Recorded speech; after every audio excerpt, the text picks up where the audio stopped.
Сәлеметсіздер. Мен мына атым Мәрия Қожахмет қызы. Мен осы мына намотты ішпей тұрғанда қатты буын қабынған болатын. Буындарым қабынған, мына шынтақтарым келмейтін былай иілгенде. Мына жерден ашитын. Осыны қалай іштім, қалай пайдаландым, сонымен жақсы болды. Менің бұрын мына тіземнен мынандай бүктірмейтін, былай бүгу жоқ болатын. Мына бүгу жоқ, осы мақтаса мақтағандай болатын. Мына бүгалмайтын, түзу ағаш болатын. Қазір міне бүгетінге жетті, міне бүгетін ауырмайтын болды. Бұрын бүгілмейтін, мынау түзу. Ой, бүгіп басам, ой, жазып жеріңдер дейтінмін. Бұл қабынғанда, бұлай қабынған ғой. Мына тап осыра. Мына сүйектің өрдеп келген мұнарасы әсінде мына жер көп ауырмайды. Осы екі буынның, мына екі түйілісінің буынған жер, осы жер ашиды, еті ашиды, ауырады. Бүктірмейтін, мына өзін еміне бар бүктірмейді білмеймін. Енді осы намот ішкенен бері айта сондай жақсы болды. Міне қазір екі құтысынан, әрқайсынан екіден алып жатырмын. Мынаны мақтаса мақтағанда екен, міне осы екі тіземде солай болатын. Мынау да бұрын жолатпайтын, мынау былай бүгетінге жетті міне. Көп бүгіп отырмаймыз, бүгіп отырсақ ауырады. Енді әлде де пайдасын көрейін. Мына жерден мынау дөбірейге міне тамыр қатты үлкен еді, осыған да жақтым. Бірақ мынаны жаққанда өзінің әдетте малдың майындай иісі де шықпайды, бөтен иісі де жоқ екен, мақтаса мақтағандай. Мынаны өз жақтың сынып кетеді екен, артынан қағаз, басқадай матаның керегі жоқ, өз жағып отырсаң сынып кетеді, қолға да жағасың, шынтаққа да жағасың. Міне осы аян адам көбінде суыққа көп тигіземіз де, осы екі шынтақтың көбінесе менің арқа басқа жердерім ауырмайды, осы екі шынтақ. Осы арасы ауырады, осы арасы бүктірмейді. Мен мына бір тізем бүгудің өзіне бір маған тегінде мындай деп бүгетімін.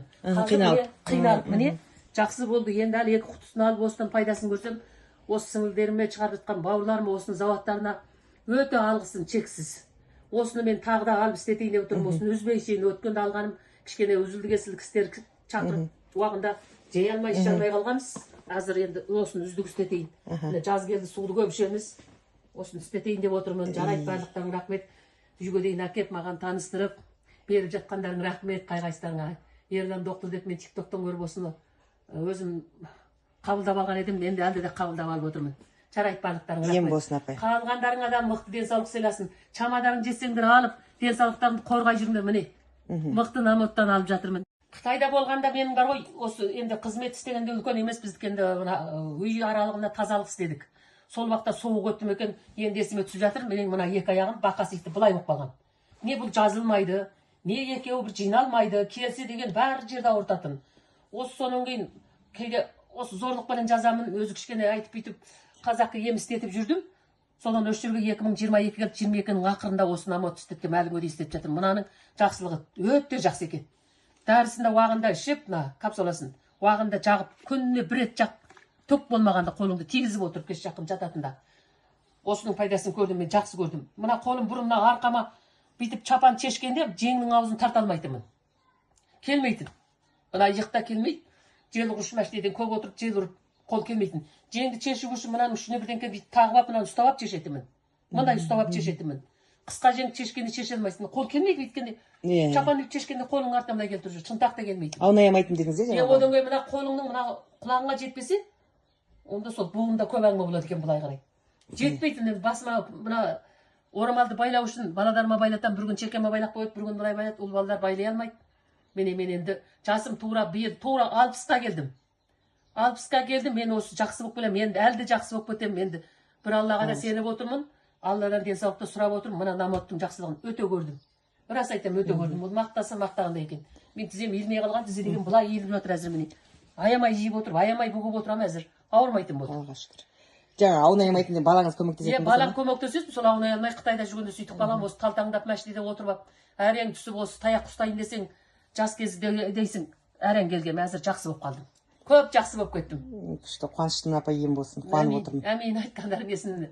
Енді бір сөзімде, адам бар ғой, енді ауырың жаңе басқарайын дегенде емделу керек екен. Бұл емделмей жүріп, ауырымыз 99-ға 200-ге шығып кеткеннен кейін төсек тартып жатқанда ем алғаның шипа бермейді.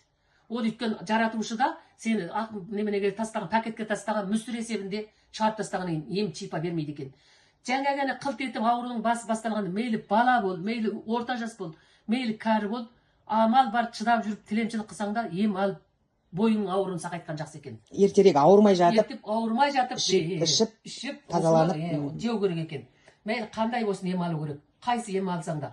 сен ол ауырып пәлен чекке жеткеннен кейін шипа беру Бізде қазақта солай ғой апай. Әбден ауырып біттім, өлдім дегенде бірақ докторға барамыз. Сол.